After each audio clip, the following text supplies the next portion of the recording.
Just start singing. All right, everybody, welcome back to another episode of XMAS Enthusiasm.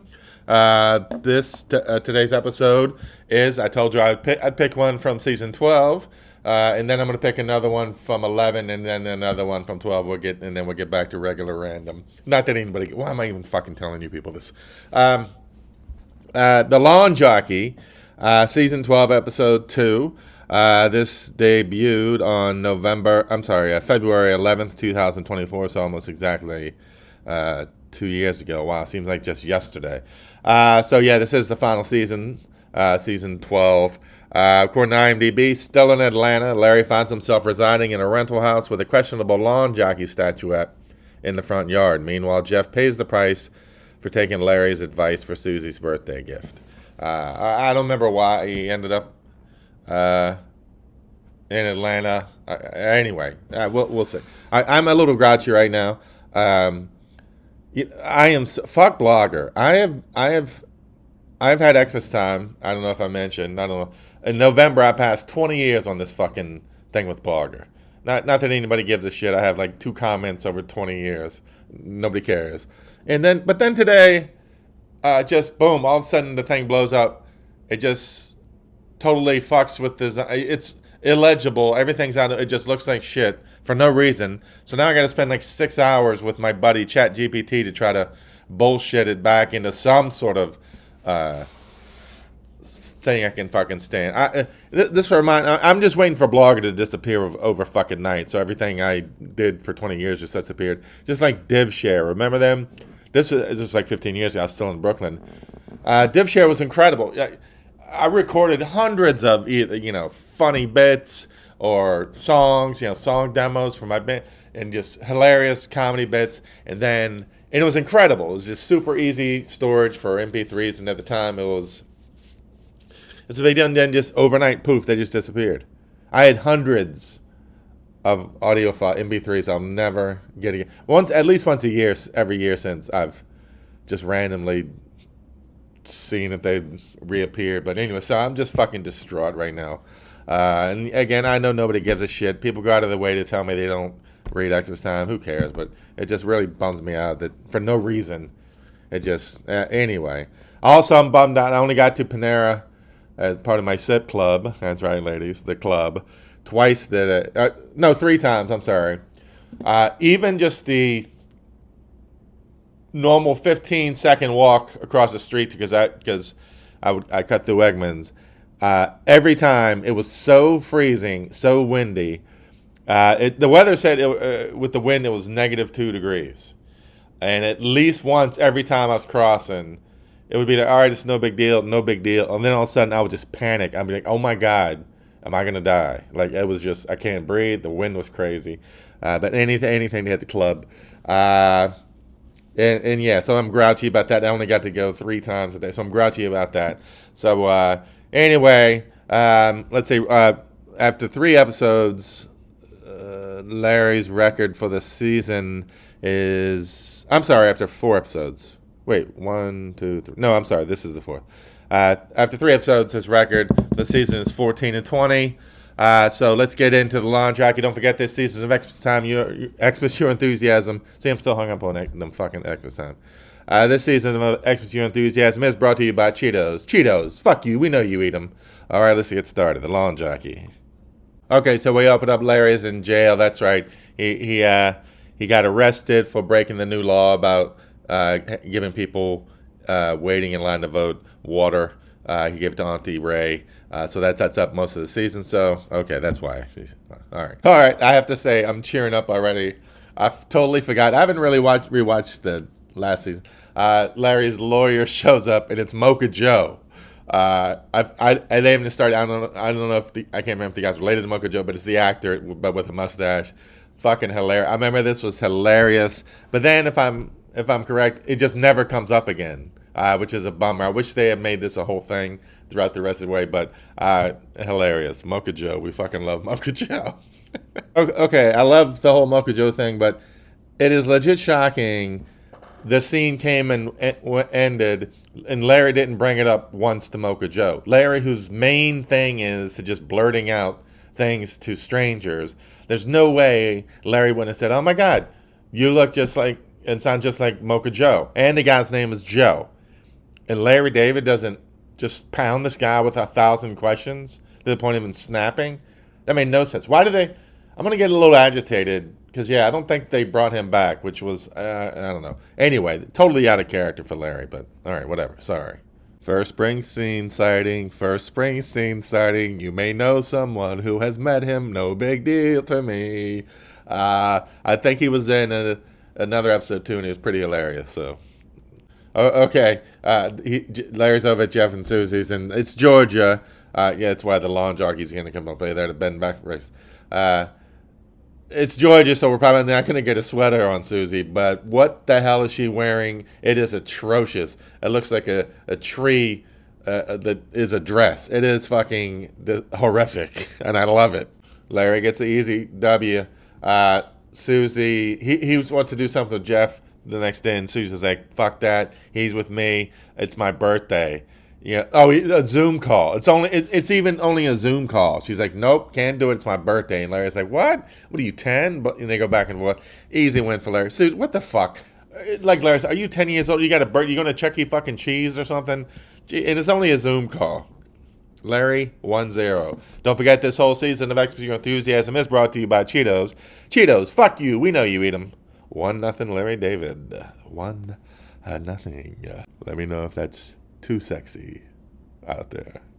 Okay, so the whole fucking premise of the episode, Larry and Leon and Jeff try to move the lawn jockey that's blackface at this place. They try to move it to the shed or something to hide it because they're rightfully embarrassed, and of course they break it. Susie comes out screaming, "You better replace it. I'm not paying the security deposit for this." And it's like, we can either go on this random Larry David comedy of stupid errors and waste time and money, or you can just pay this security deposit that's probably what?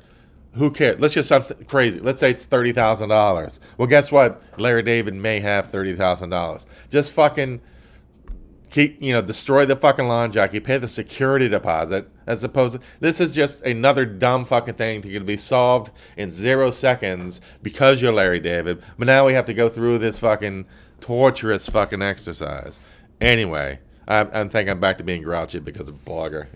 Fuck. This fucking thing Susie's wearing looks like a tree fucked a lizard and had this iguana that's walking around. Looks like a kid's costume. It looks like a kid's iguana costume. Fucking hell. Okay, so now Larry's at, I guess, the lawn jockey store. And all the lawn jockeys are white. He's looking for a black one to replace the one they broke. And the guy comes up to help. And, of course, he's a black guy. And Larry's, like, fumbling around trying to explain. And he's like, do you have a black one? And the guy's like, of course, he's like, the fuck, And Larry keeps going, you think he's going to explain it, but he keeps going, it's a long story. And of course, the guy's like, kind of like, what the fuck? But it's not a long story. All he have to say is, look, I ran into this B&B. I didn't realize this horrific lawn jockey. I tried to move it, broke it. I'm just replacing it so I can get the hell out of there. The guy might even have a laugh. Probably not, but that could have taken 10 seconds, and the guy, it would have been like, all right, he'd believe it or whatever. This is fucking stupid, Larry. You're losing this one, 1-1. Ugh. Oh, and the other thing is, finally after back and forth, Larry just, he's like, all right, I guess I'll buy one of these white ones and figure out how to put blackface on it. And it's like, you're in Georgia. Like, the whole point, this lawn jockey is, just go to the next lawn jockey store. This is like, this is probably the Madison Avenue, the Fifth Avenue of fucking lawn jockey stores. I mean, for fuck's sake, just close your eyes and start walking. You'll probably bump into one, for fuck's sake. What the literally having a meltdown for you people. You're welcome.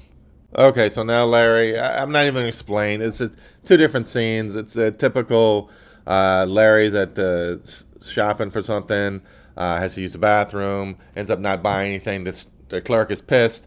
shows up again a couple days later. Of course, the clerk is still fuming at Larry. Larry's like, blah, blah, blah. And in the end, Larry does buy his $650 jacket. It's like, dude, let it go. Larry gets a win there, 2-1. I am bothered. The bathroom scene was not a number one. I was surprised. I remember being surprised at Larry's particular brand of toilet humor. I think it reappears later in this season. Little bit, I thought would be beneath Larry and not funny at all. But anyway, he wins this one 2-1, Larry. All right, here we go. What the fuck am I talking about? We're not going anywhere. Sit the fuck down. Oh, okay, another scene with the Mocha Joe doppelganger, and Larry doesn't ask him. No, he even makes a big deal. Mocha Joe, or Lawyer Joe in this case, of talking about how great the coffee is. Great to see Aunt Ray, by the way. He keeps going. It's the beans, just like Mocha Joe. And Larry just stares. He's thinking it. And of all people in the world, Larry David just keeps his trap shut. Unbelievable. Love Mocha Joe. If I haven't said it 1,000 times already. Okay, I kind of spoke too early. At the end of the scene, Larry acknowledges it. But only in that he fires Lawyer Joe, he says, "You remind me of somebody." But he still doesn't just go nuts on the guy. He goes, "Oh my God, are you sure you're not related to Mocha Joe?" Blah blah blah. It's just unfucking believable. So of course they got the Lawn Jockey, perfect match from the guy that Larry happened to meet in jail, because of course Larry has to. Who gives a shit? But I just noticed.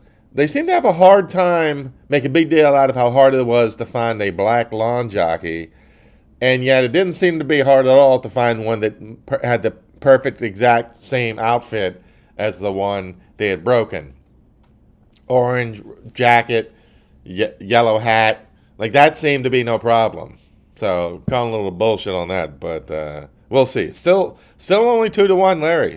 This episode. So yeah, I knew it. Now we have a scene where Larry again has apparently blown up a public toilet. Now he's like trying to spray lilac scent around. Like now his new thing is just he's going to destroy every toilet. And what the hell? Not cool, Larry David. Ooh, I hate doing that to Larry David. Not Bill fucking Simmons. Okay, wow, that's it for the episode. Only 3 little run-ins. I didn't even count at the very end of the episode. It's a very funny scene.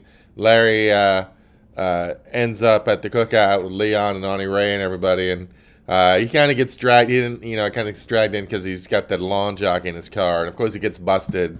He didn't fight it or whatever. It was a bad. Anyway, 2-1 for the episode. A fairly uneventful episode in terms of that, and a lot of ridiculousness.